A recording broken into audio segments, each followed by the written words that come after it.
com a membre de la comunitat educativa que soc d'aquest centre, soc un professor d'aquest centre, vull agrair la participació de tots els alumnes que s'estan conscienciant, tots els pares i tota aquella gent que considera que en l'educació no s'ha de negociar.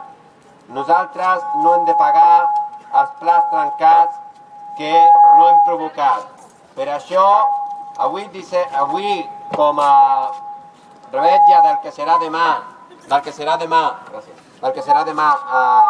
un dia de mobilització a tot l'ensenyament, a les universitats, també n'hi estan tancats.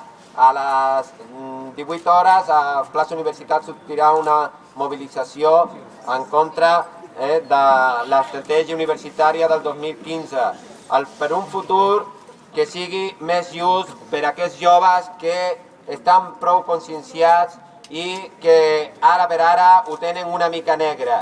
Doncs per tot això agrair-vos i de tot cor empentar aquest alumnat del qual només he de dir que ens sentim molt, molt orgullosos, suposo que pares i professors de tota aquesta comunitat educativa. Gràcies.